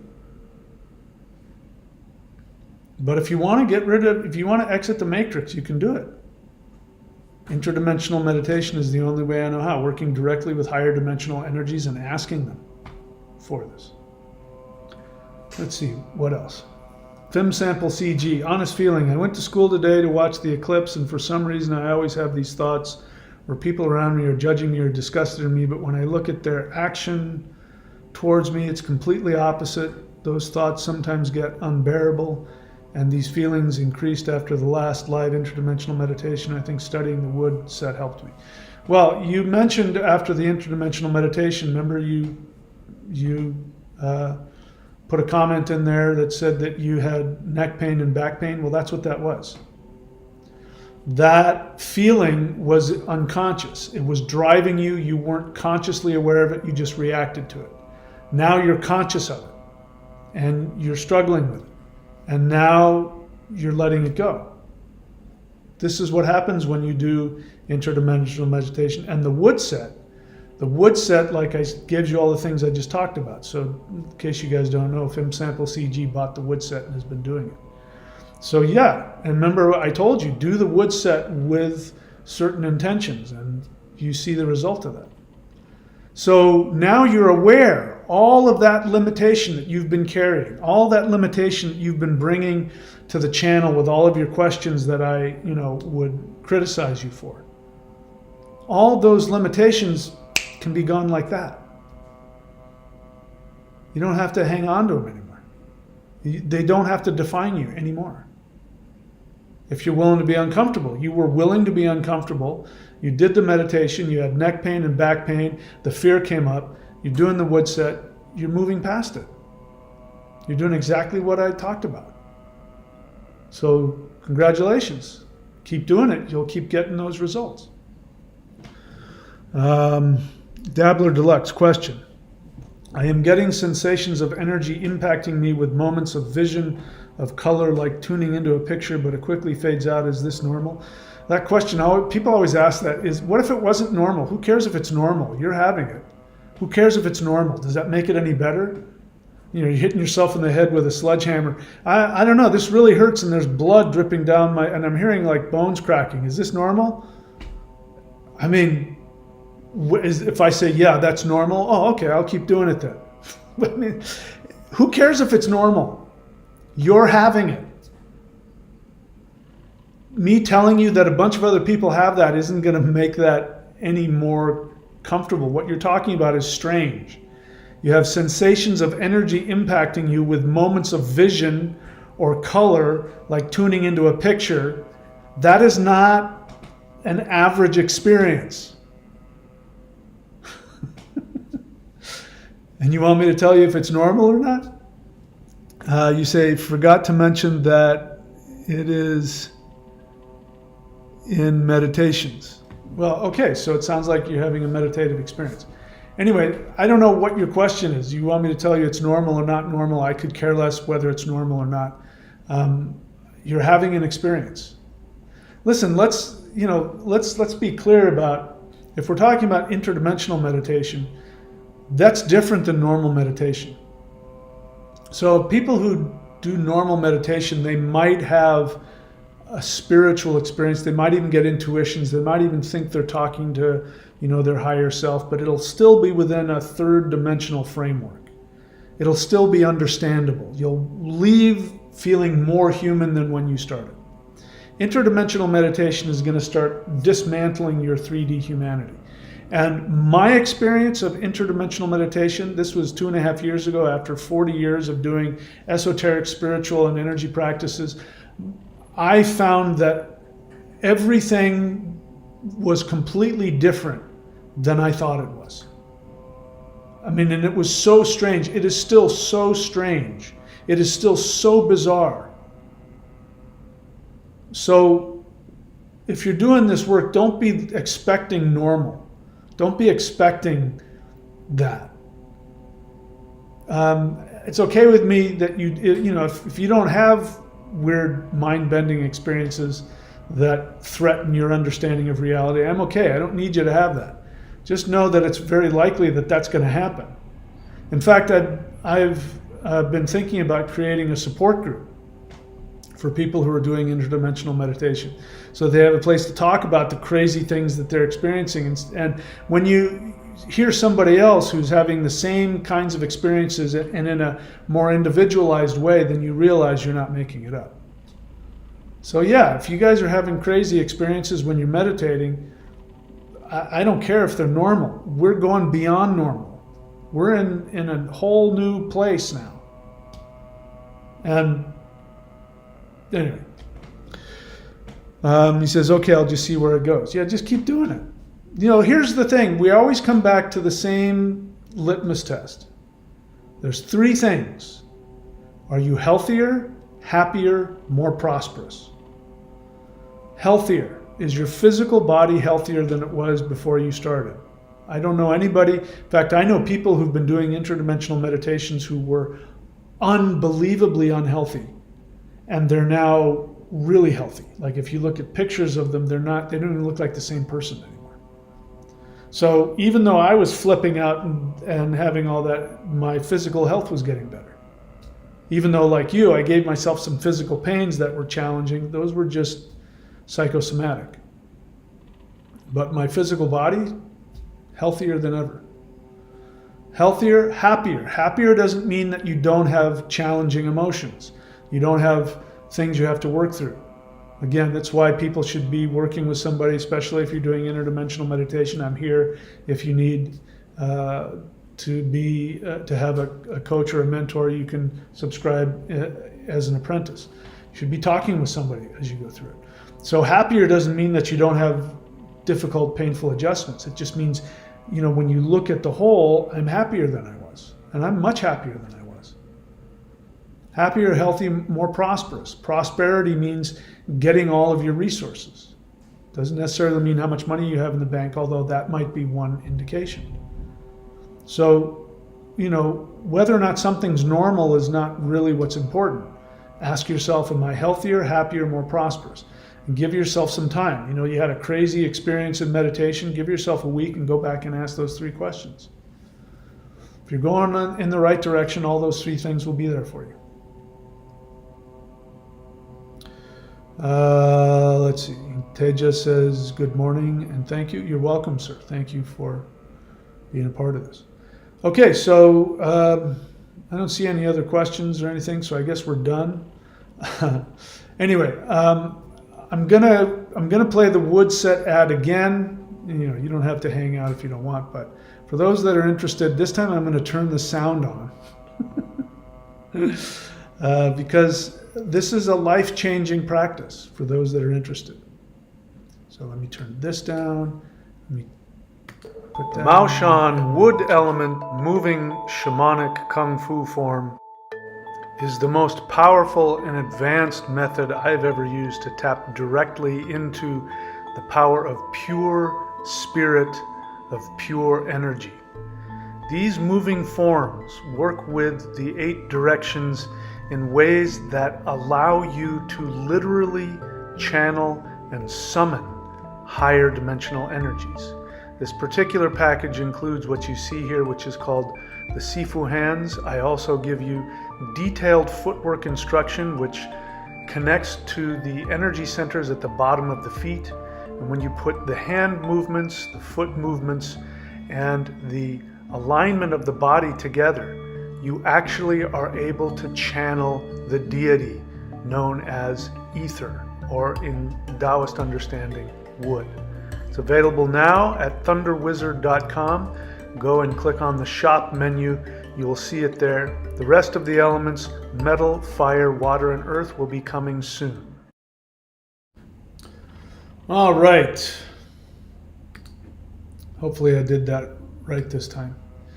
And let's see, Teja Nanda has a feeling. He says, I'm feeling that I might be blocking my experiences somehow. I want to be sure that I am out of the way with my thinking. Yeah, well, you're sharing your feeling.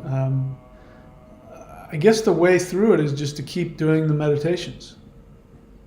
And one thing I can tell you is that people who think too much, like if somebody's too trapped in their intellect, people who want to understand everything. It's very likely that you will block out specifically telepathic communication.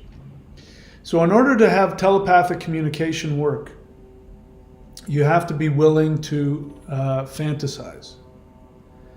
So for me, I'm lucky because I know when I'm interacting with a higher dimensional being, because I will get hit with higher dimensional energy. My physical body will feel it. While that's happening, I engage with my imagination, and I let my imagination go, and it will go places. But what ends up happening is that there's a part of you that's going to go, I'm making this up. Now, the thing to do is, while you're in the middle of it, don't judge it. It's okay if you make it up. There's nothing wrong with that. When you're done with the interaction, when you're done with the communication, afterwards, give it a day. Write it down. When you come out of the meditation and you go, I totally just made this up. Write it down. Write down everything that was said and who said what and who you imagined, all that, and put it away. Come back and look at it a day later, and I guarantee you'll go, there's no way I made that up. That didn't come from me. Other ways is that, because this happens to me, like a thought will come and I won't like it. Like the first few words, I won't like it and I'll stop it. And I've had to learn to not do that. So again, if you're wanting the sky to show up, and if that happens, great. But the way telepathic from higher dimensional dimensions comes from, telepathic communication has to go through your imagination. And what's helpful to understand, like I said earlier, you might not have been here for this, Teja, but in a couple of videos I've said that not all your thoughts are coming from you. The majority of them are coming from other places, other beings, other things are putting thoughts into your head all the time. And so you think they're yours because they're in your voice, in your own mind, and you have an emotional attachment to them, and you think you made them up. But you didn't. So when you understand that the thoughts you think you're having are almost always telepathically put into your mind, unless they're coming from your unconscious. They either come up from your unconscious, or if you're just walking along and a random thought comes into your head, it probably didn't come from you. So if you understand that concept, it's a lot easier when you go into interdimensional meditation, that when they communicate to you, you allow yourself to imagine what you think the being might be saying to you, even though the whole time you think you're doing it. Another thing that will happen is that the first couple of words will come into your mind, and you will get this feeling of dread, or this feeling of discomfort, or a feeling of confusion. And it'll be a strange feeling because you will actively be creating the thought. But I know that when that happens, I'm being told something that's coming from a much higher dimension, because that knowledge will then be difficult to accept, a day later. Like sometimes I'll be going, like I'll have a powerful experience, especially if there's a huge jolt of energy, and then there's a message that I don't understand, or I don't like, or it's a frightening thought. And by frightening, let me be clear. A message will come that will tell me something that will mean that there will be a lot of responsibility involved, for example. Like I don't like responsibility. So when I find out that I'm responsible for, this part of the universe expanding into, because of, I don't like that feeling. So it's grandiose, and then it has responsibility, and I go, ugh. And that's how I know that what's happening is real. Especially if the next day I'm like, oh my God, I can't believe that. Or if I have fear surrounding it. So these are ways that you know that they're not coming from you, and it's confusing because you think you're imagining it. So Teja, I know a little bit about you to know that you're highly intellectual. My interactions with you over the years have been that you think way too much. You're extremely intellectual. And in fact, your intellect gets in the way of your emotions. I could be wrong, but that's my experience of you. So it doesn't surprise me that you feel like you're blocking your experience.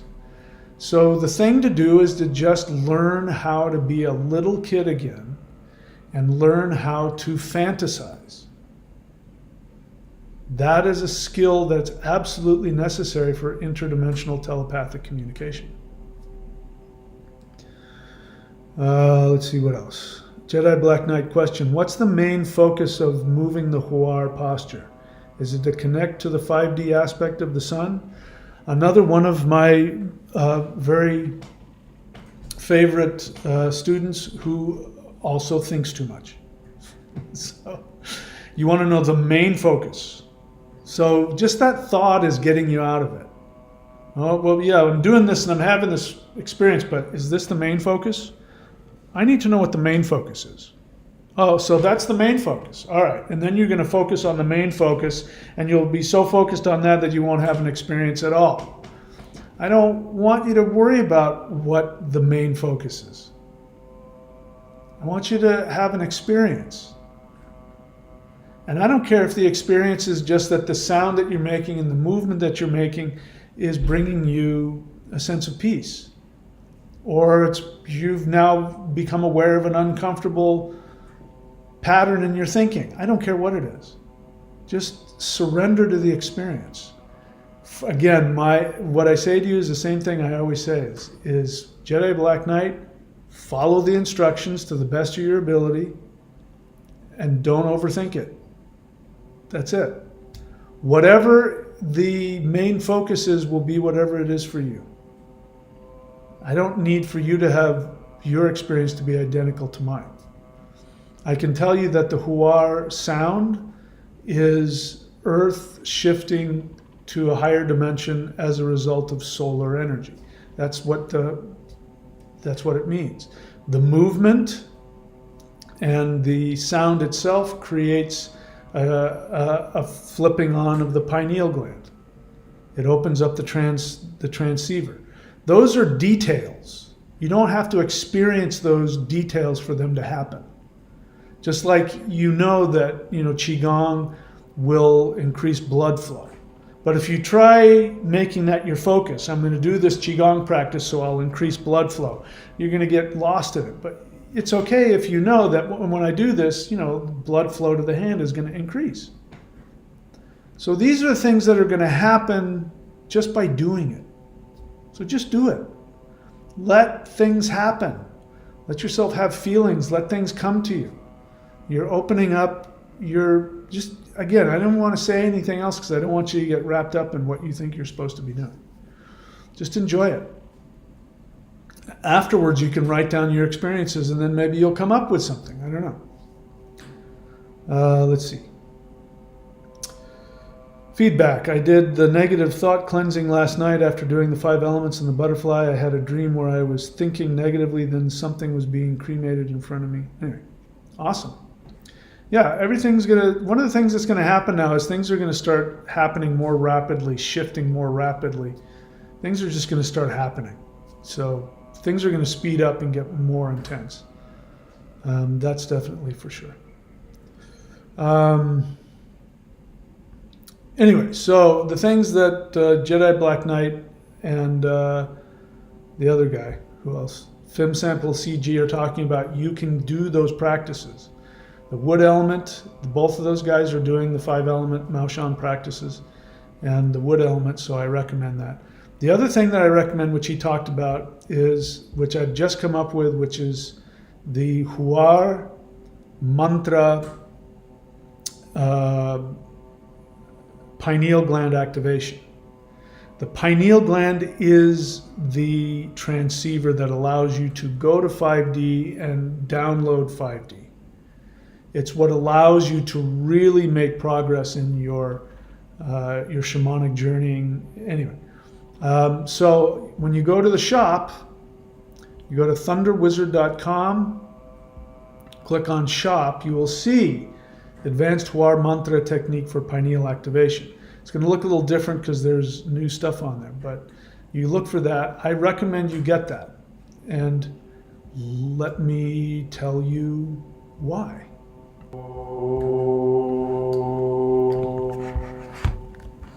The mantra you are hearing in the background is the Hwar mantra. This mantra was literally given to me by a higher dimensional being that beamed into my living room 2.5 years ago and taught me this very advanced frequency.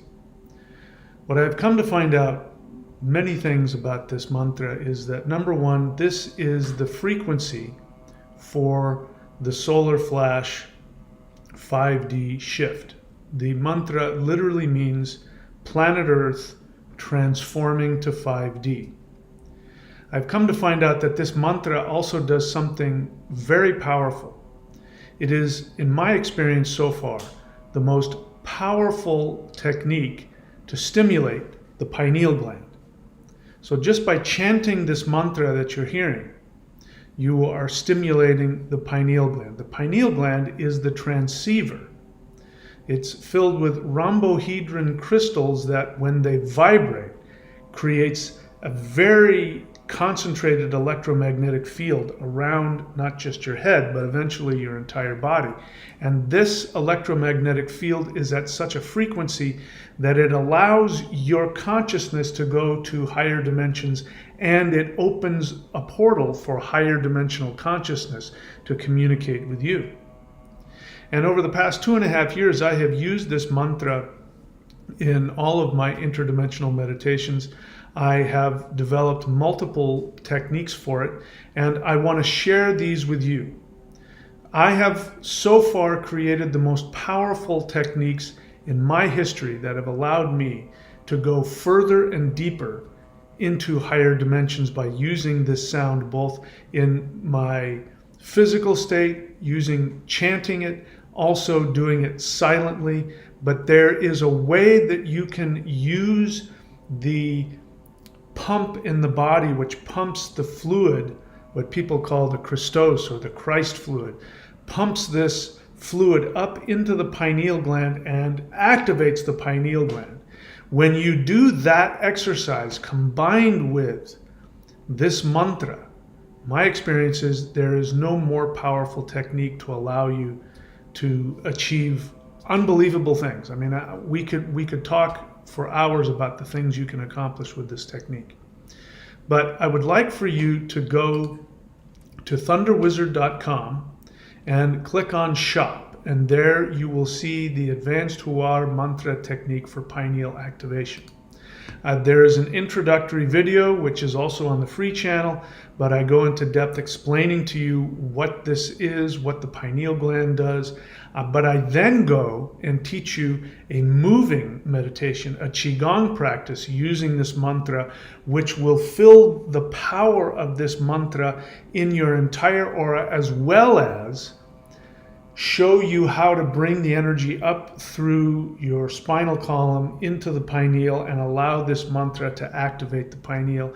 And then I teach you a meditative technique where, while you are deep in meditation, you can use a specific technique to further stimulate the pineal gland while using this mantra. So to get that, go to thunderwizard.com, click on the shop menu, and you can find it there. Thank you, and I look forward to meditating with you, perhaps in the new 5D world.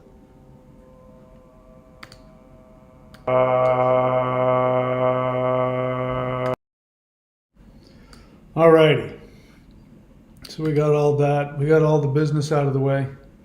So that's it. I don't have anything else to say.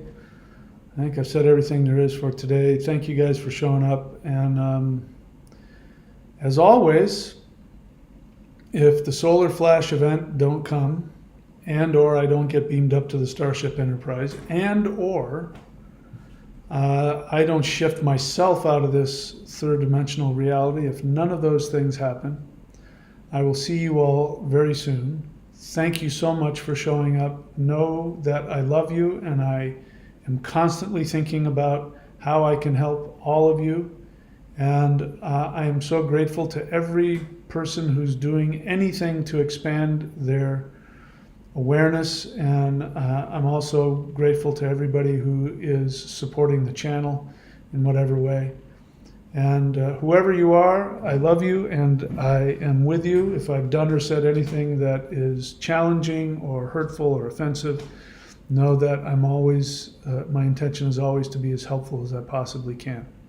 Having said that, my friends, please be very good to yourselves, and I will see you all very soon.